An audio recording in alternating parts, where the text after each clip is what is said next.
All right, guys, we got a Maxim 9. Can't wait for this. Let's have a look at it.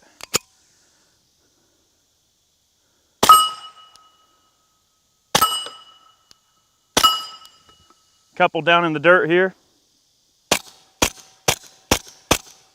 That's cool.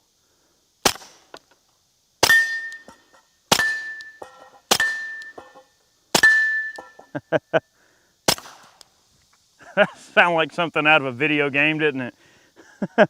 Let's see. Oh yeah, not too bad at all. Guys, welcome back. This is Eric here with Iraq Veteran 8888.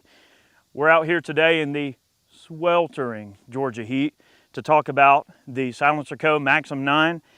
We finally got a production model in our hands. The early version of this gun was built around a Smith & Wesson M&P, and the early prototypes were designed to take M&P magazines. They've since, in the production model, decided to opt for the Glock pattern magazines. Also, another thing that they've changed pretty drastically, obviously this model does take Glock sights, so that makes parts compatibility something that's pretty cool. And in case you can't tell, is an integral suppressed handgun, which is really, really cool. They've done some really innovative stuff with this particular handgun. It's not the first integral suppressed handgun that's ever been made, but I would say that it's definitely the first commercially viable and available integral suppressed handgun that's ever been made. And we've been following this thing with kind of bated breath to some point. This is a really, really cool product that kind of changes the game. This is a really nice option for somebody that wants a pistol that can kind of do it right out of the box without having to worry about special adapters or, oh, well, I'm limited to only guns that have threaded barrels, and maybe the guns that are available with threaded barrels, you don't like them or whatever. This system is awesome because the barrel does not move. It's a rigid barrel. Everything is fixed and it's all integral. So that makes a very, very accurate pistol, which I hope that we're going to be able to demonstrate for you today. Another thing that increases the accuracy on a gun like this a lot is the fact that you notice the part of the slide that actually rides rearward and operates everything is back here, but up here you've got your RMR mount. So if you run an RMR or something on it, it's on a more rigid surface that doesn't move. So one, you're not really tearing up your slide riding sight. Well, actually it's not a slide riding sight. It actually then becomes basically a frame or barrel mounted sight at that point. But traditionally on a slide rider, your RMR cut is back here, and then of course what's happening every time the gun fires, that vicious cycle is occurring and it can tear up some of the RMRs. Now, granted, not to get off on a different vein, Trijicon has pretty much cleared that up with their Gen 2 RMR that's out now that has some really beefed up internals that they pretty much fixed the problem of some of the slide riding RMRs sights kind of coming apart or having issues over time. But that is one of the added benefits of having a system like that. This system also allows you to put it into a K configuration, so you can actually remove the baffles and make it a shorter configuration. Also makes it lighter. I'm going to talk a little bit more about it. There are a few other features I wanted to discuss, but also want to shoot it some. So let's shoot it. Definitely looks like something that belongs in a video game or something. Really, really cool handgun. The trigger is definitely different, and we'll talk about that in a second here. Just going to take my time and try to shoot a bit of a group for you.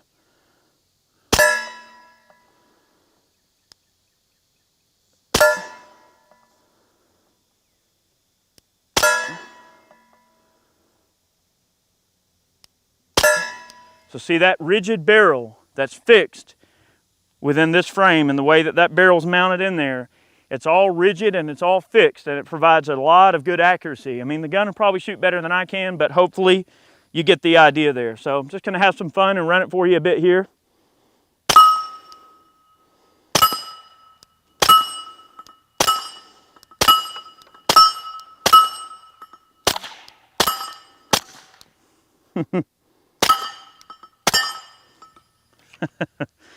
All right, those are 17 shot mags.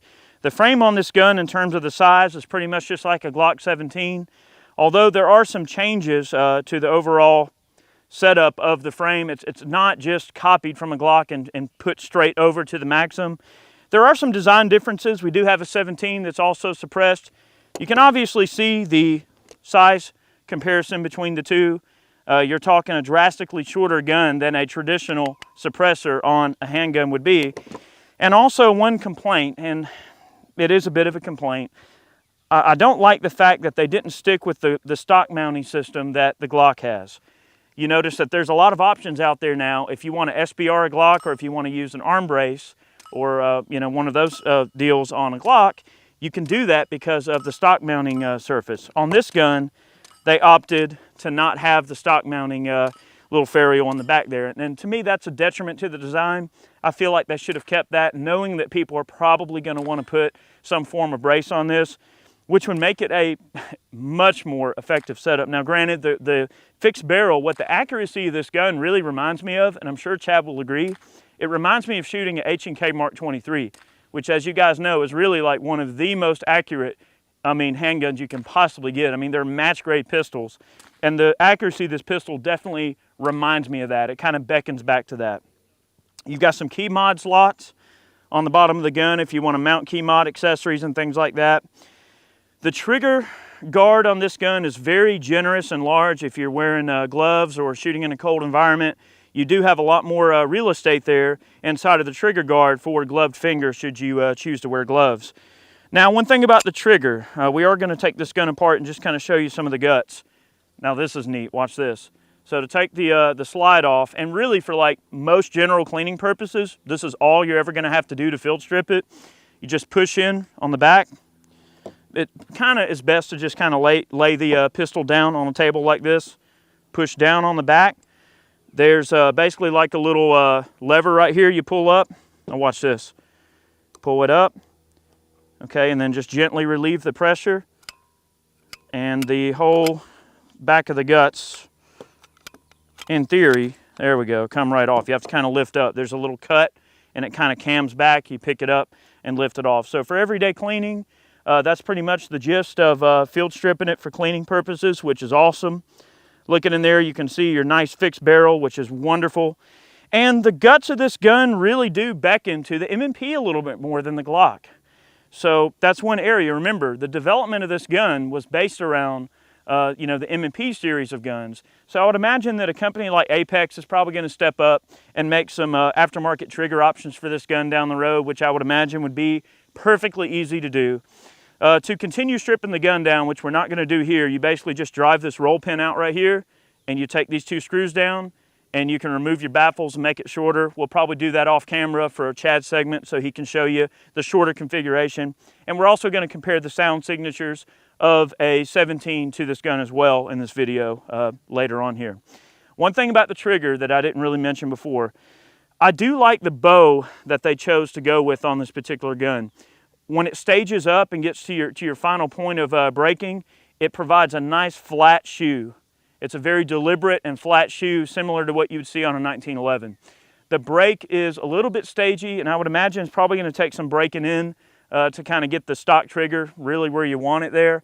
But I would say the brake is probably about a 5.5 pound trigger, so definitely not a light trigger on this gun. Takes a little bit of getting used to, but that deliberate flat shoe on there, it is pretty wide, so you get a nice wide flat shoe that gives you a nice deliberate straight rearward trigger pull, and that kind of makes up for the heavier trigger by having that additional leverage. I found that I shoot this gun a little bit better when I cheat my finger a little bit lower on the bar, and I get just a little bit more leverage on that heavier trigger. So that's something to consider.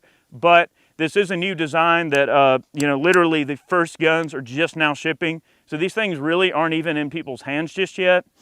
This particular gun was brought out by the guys at Quiet Riot up here in McDonough, Georgia, and they were really nice enough to bring this out today and let us have a look at it. But if I had to put this on a form and wait on it, I'd have to make this video a year later, so they were nice enough to bring it out so we could give you guys an initial look at this thing. The texture on the frame is really not overly aggressive. I would actually say that it's actually quite interesting and different than anything else that's out there. It's basically just a series of angled lines that just kind of provide a nice, somewhat, not overly aggressive grip texture. Pretty standard fare there. Interesting and unique. I would compare it probably close to maybe even like the CZP-10 that's out. The grip on this gun reminds me very much of that in terms of its tackiness. Not overly aggressive, but not too bad either. One thing I'll say about the grip on this particular gun as well, compared to especially a Glock 17, which is really what this gun was modeled after, at least in the magazine department, is that you do have a much more deliberate and scooped out webbing right there on the top side of the grip. And you get a little bit more purchase in the web of your hand, which in my opinion makes for a little bit more comfortable grip, and probably more comfortable for people with smaller hands, especially more so than a Gen 3 Glock or something like that. Now, of course, Glock with their Gen 4 has kind of fixed that with some of the interchangeable back straps that are supposed to provide a little bit of leeway there, but not much. This is definitely a comfortable grip, and by not having the stock ferrule on the back, you do have a much more deliberate and rounded bottom profile on the grip, which is awesome. It fits the hand extremely well. So I'm going to put the gun back together and we'll shoot it some here. So to get her back together, and hopefully I won't flub this up here, we're just going to line that cut up. Okay, close her up, put a little pressure on it, just the same way it came apart. Functions tech. We're good. We're going to shoot it. All right, now the mags we've been running, these are Magpul magazines, and that's what the gun is designed around, or the Magpuls. That's what it ships with.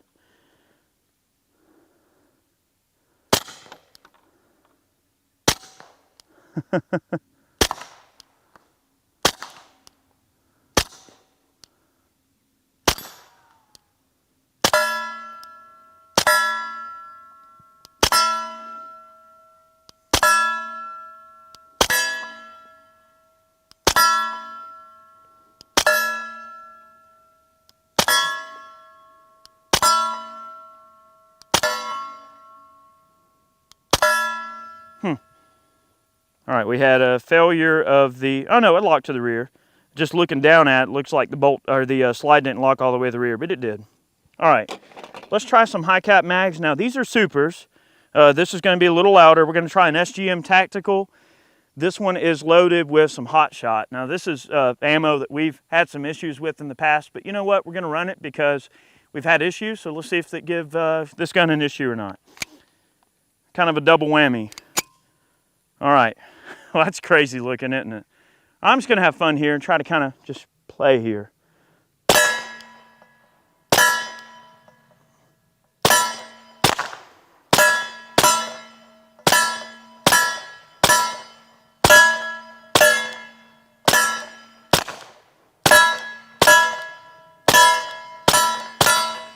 It is gassy with those supers.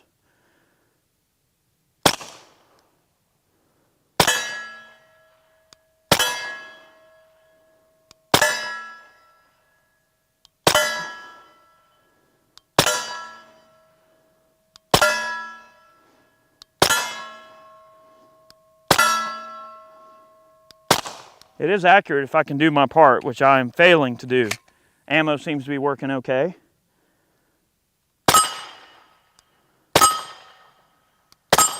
This joker is getting hot. All right. Remember, you know, you do have expansion in here, so you do have hot gases expanding. It's going to make the front of this joker pretty dang hot. I can feel some of the heat transferring back to the polymer back here. You got to think, it is a fixed barrel. You got the barrel right there. You got all this expansion going on, so it does get a little warm, and we are putting quite a few rounds. All right, here's a factory Glock magazine that is loaded with 124 grain Aguila supersonic ball ammunition. We're going to try some of this, and then we're going to take this thing apart, put it in the K configuration, and then we're going to compare it to a 17 with Shad over here. He's going to shoot it for you. All right, he can probably do better than I can. All right. There's a lot of heat coming off this thing. It's obscuring my sight picture pretty good. Definitely some mirage going on.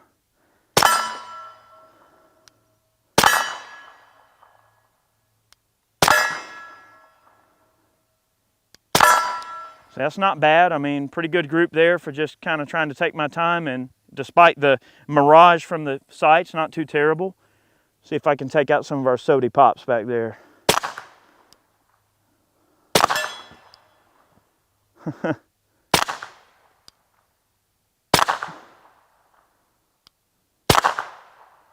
Must be missing to the left. I am.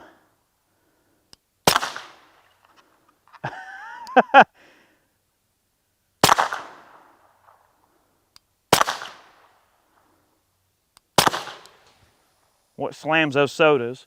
And just for futility's sake, I'm gonna try a couple of shots out to 75, see if I can lob a few in there just for fun. This thing with a stock would be a lot of fun. Be a great little SBR.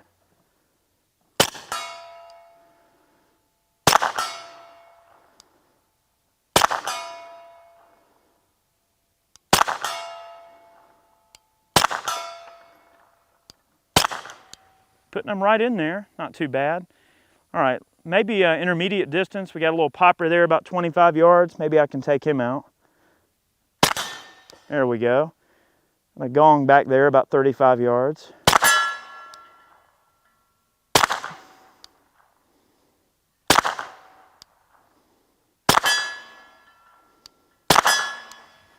Kind of printing over to the left a little bit. That could be me, or that could be the gun heating up. Probably me, if I had to guess. Let's try a little bit harder shot on our little gopher down there.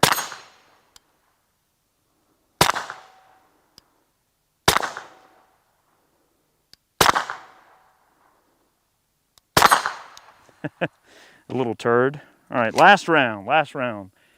Let's see. All right, I'm gonna try to take my time, see if I can hit the gopher in the head. I got one round left. See if I can hit him.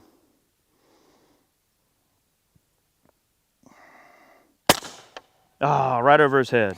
All right, well, this joker is definitely getting hot. I think you guys can see the little Maxim's running pretty good. This is a gun that we really have been, woo, that's hot, even right there. She's real warm. Heat is transferring pretty much all the way back here, even to the slide stop.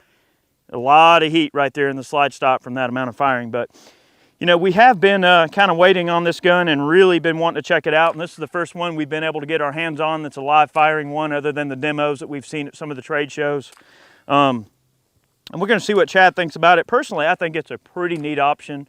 All right, guys, before we break the Maxim 9 down to the short configuration, we're going to compare the full-size configuration to a full-size handgun. We've got a Glock 17 here with a Liberty Mystic X, more of a full-size can. I also have a Liberty Centurion as well, which is going to be the representation of a short K configuration as far as the suppressor is concerned when we compare the Maxim 9 and the short configuration in a little bit. But a couple things of note that Eric forgot to mention. The weight of this gun, it's very similar to like a full-size 1911, but when you compare it to a full-size handgun with a suppressor on there, this gun weighs about 22 ounces. The can weighs about 15 with the booster installed, and all that weight in the front just, it feels heavy. Feels like you're holding a little stick with a lead weight on it, okay? But this whole configuration weighs about, let's see, I got a little cheat sheet here, about 37.1 ounces. The full-size Maxim weighs 43 ounces. Although heavier, the balance is very nice. The weight distribution is right here, kind of on the back third of the gun, and it really just feels great in the hand. And I was very surprised at the sound signature of this compared to a standard setup. It's just really great. I'm gonna take a few shots with it myself, and we're gonna run some hollow points as well, just have a little bit of fun here. So let me take a few shots with the Maxim. I'm gonna take the same ammo that I'm running here. This is a 147 grain Hush from Freedom Munitions. It's what we've been running pretty much all morning, except for the supers that Eric mentioned. So let's take a few shots here and see what we got. And hopefully I can do it some justice. Aim at that bolt here about 15 yards away. That trigger is definitely in need of some improvement for sure.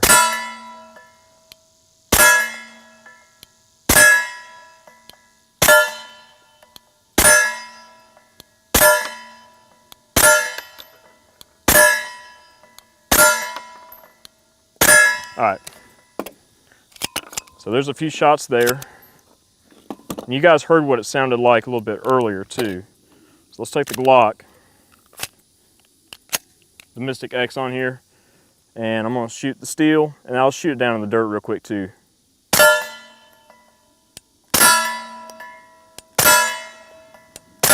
All right.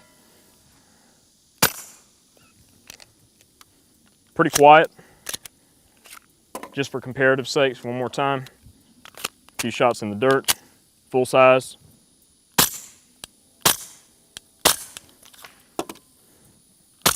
Okay. And then the Maxim. It's very scientific. Shoot down the dirt, let's see what it sounds like.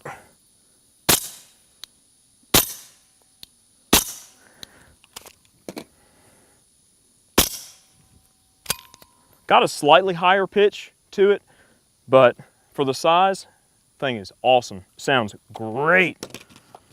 Let's run some hollow points. So, ultimate home defense tool. There's no way you're gonna get a 9mm and a can as short as this unless you run maybe like a Glock 43 and like a SilencerCo Omega 9K. Maybe. We don't have one of those out here to compare, at least the can anyways. But I could see this being a very viable home defense tool. Let's take a few shots at some sodas with our 147 grain Federal HST. One of my favorite loads is what I keep in all my guns at the house and on my hip. That'll do the trick. Oh no! If I can hit what I'm aiming at. Whoa! Did you hear that pop?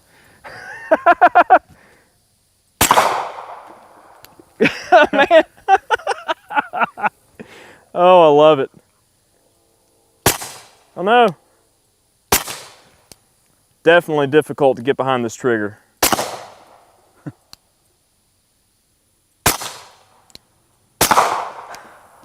Good grief, man. Let's take out our bogeys up front real quick. And our go fair area with the hollow points. Yep, definitely is, like I said, it needed some improvement on the trigger itself. It does have this kind of staginess and sponginess to it. It's got a fairly clean break, but like Eric said, the flat shoe is definitely pretty comfortable. I'm running one of the Apex flat shoes on my 17 here. And if you guys are wondering, this is the gun that we melted down in the Glock 17 meltdown a little while back. But that brings up one other complaint that I have about the Maxim 9. There's no provision to drop an auto sear in the back. Now that would be really awesome if it could have been done to be able to put an auto sear in one of these things, because the problem that you run into with trying to run tilt barrel handguns such as the G17, like the Browning system, full auto, is that, you know, with the can on there, it just really has too much weight on there and it can't reciprocate fast enough and clear the weight with the Nielsen device to be able to run the gun really reliably. You gotta have a real short, lightweight can on there to even think about getting it to run right. With a fixed barrel system on here, I bet this thing would spank in full auto. It would be awesome. Like Eric said too, running a little stock adapter on there like that Endo that I've got. Boy, but there might be, little bird told me anyways, and the word on the street is this has a kind of a chassis system similar like the SIG P320s, dude, that you guys have seen in the past. So the serialized portion is actually internal to the frame. So there might be some different frame sizes and things like that coming out in the future. Since this is not a serialized part, we might see some aftermarket components that do have stock adapting capabilities to it. Who knows? Have to wait and see. But anyways, I'm gonna shoot just a little bit more, maybe one more mag, and have some fun. Then Chris is gonna break this thing down in the short configuration. We're gonna show you that. And I'm gonna just run some subs and some supers. Even though he said it's not hearing safe, I'll probably just run some ears and we'll just see what it sounds like. And we'll compare it to the Glock 17 with the Centurion on there too in the short configuration with some subs. This thing is really a joy to shoot. Take some long range shots here, about 35 and 40 yards and up to 75. Let's see, I can get my point of aim here and go for it. I'm gonna do like Eric did. I'm gonna try to get on the bottom end of that trigger fulcrum and see if it shoots any better for me. Nope.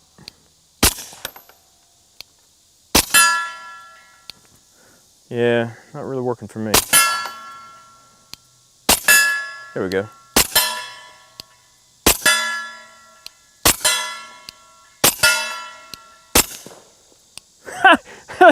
That round went down there and hit the dirt about 50 yards away. It sounded like it ran into a big old glob of mushy red clay. There we go. Are those 147s, Chad? Yeah, these are 147s. Let's see. That's 40 yards.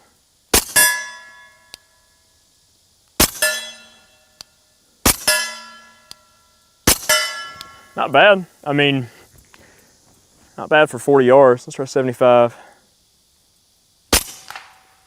Hit the tree.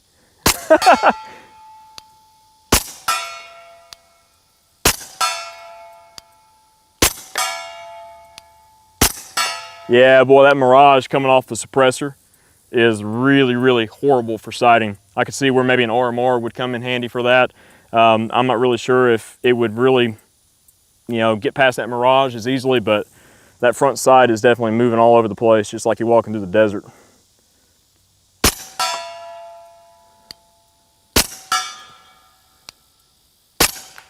Uh-oh.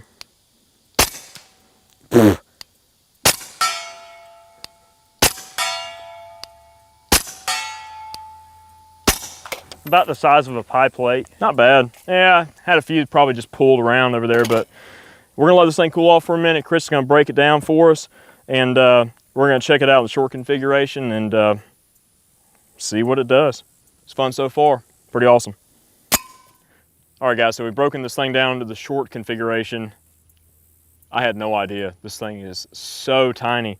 You basically unscrew these two screws up front here, and it's threaded bosses here for these two rods, and basically the two rods align all the suppressor baffles.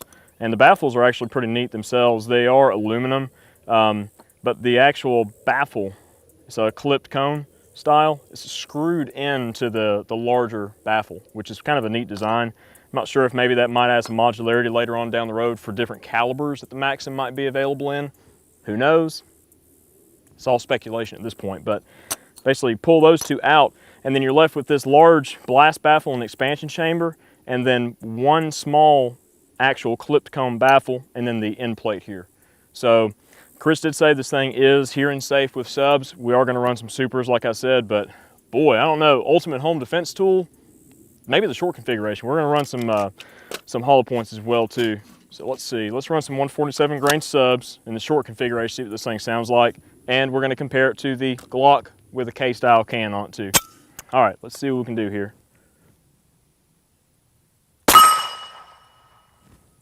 Had a stovepipe with the 147s. Let's see.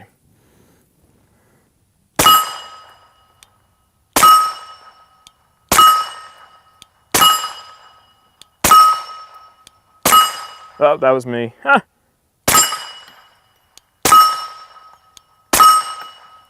Dude, that thing's stacking them right in there. Not bad. Not bad at all.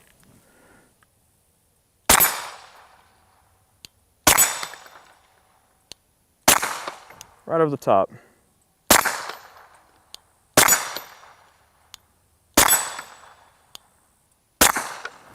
Did notice a point of impact shift from the long configuration. Where I stacked those shots earlier here on this plate. See where we're at here.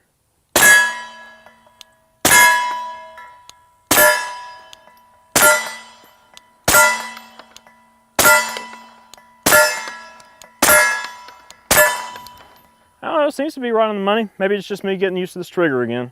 Try to pop it back there real quick and we'll shoot some in the dirt with the other mag. Yeah, all right.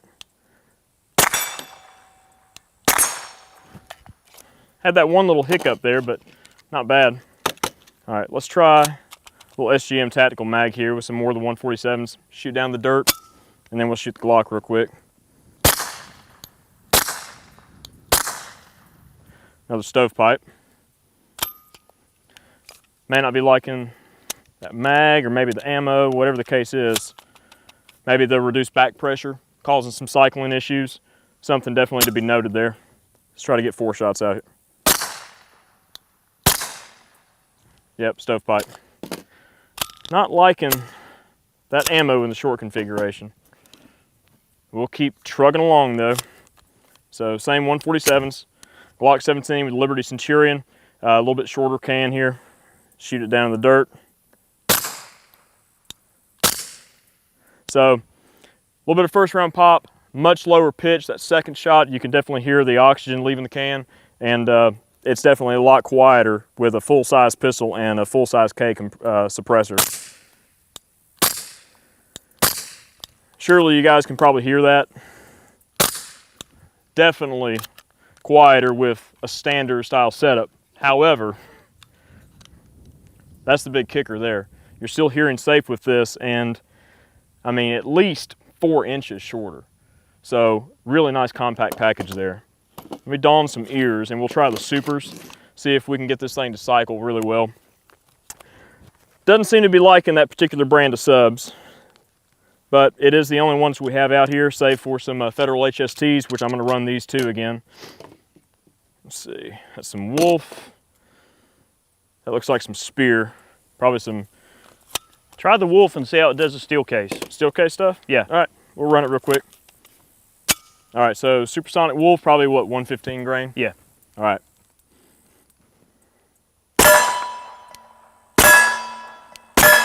Now, I just want to see what it sounds like real quick. Pulling a no-no. It's really not that bad. It might be right on the cusp of being hearing safe. Okay. Another issue there. Hard primers. Yep. All right, enough of the Wolf. Let's try something else. So far, just the only issues we've been having really have been in the short configuration. Not sure what's going on with that.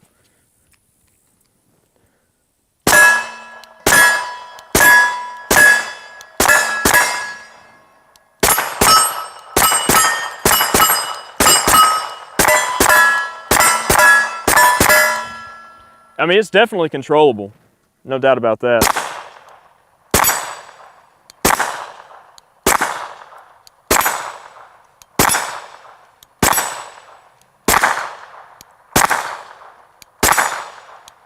If I can do my part and actually hit what I'm aiming at, let's try our gopher friend. That Mirage is ticking up again. Let's try to finish out the Wolf mag. Maybe it was just me.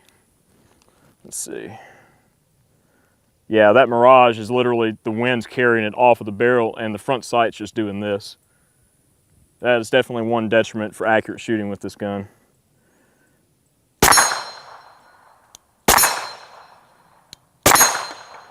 Oh, our soda, he took a shot. We'll just finish him off there.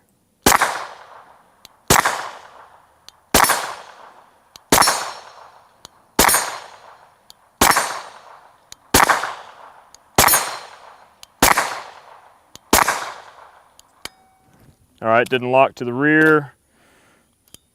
Actually, that was another failure to ignite there.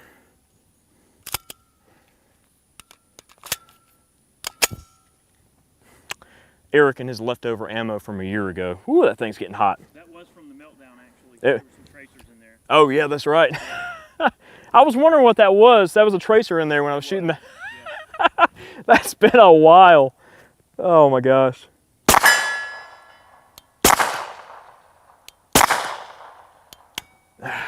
That was a good flinch. All right. So far, not so good. Let's try some more subs. I'm just gonna run it and let's see what happens. We're gonna run a stock Glock mag.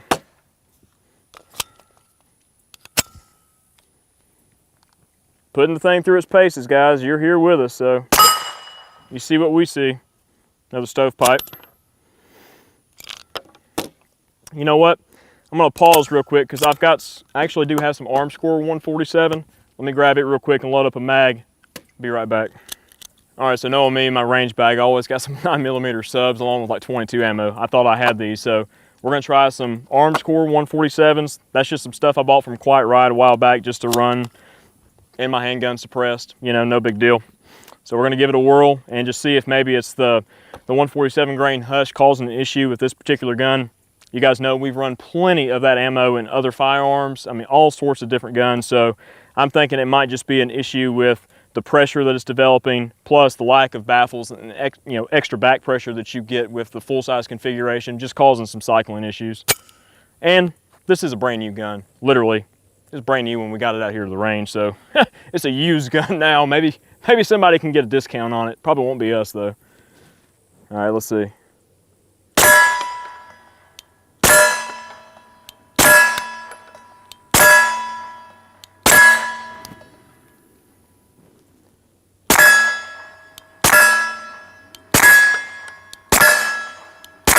Not bad. See if I can aim small, miss ball, and take a headshot there. Up, right over the top. Maybe left. Boy, that Mirage is horrible.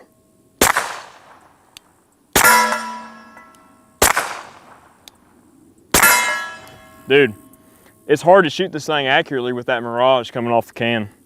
I mean, it's definitely a detriment for sure for long shooting sessions.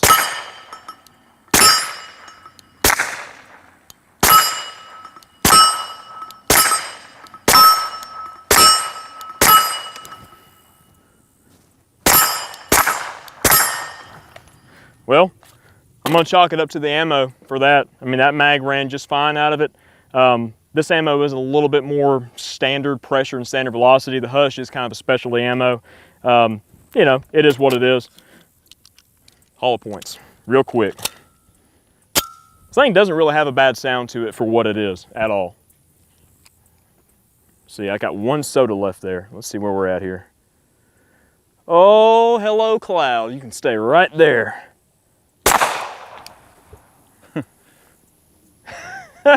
Well, that's the trick.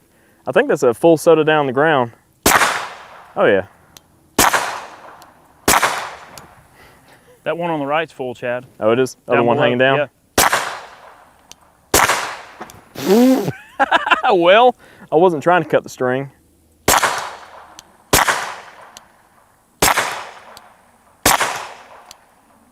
Well, I'm no 22 plinkster. So much for that idea, trying to hit that one swinging. And it's swinging toward me too. It should be an easy shot.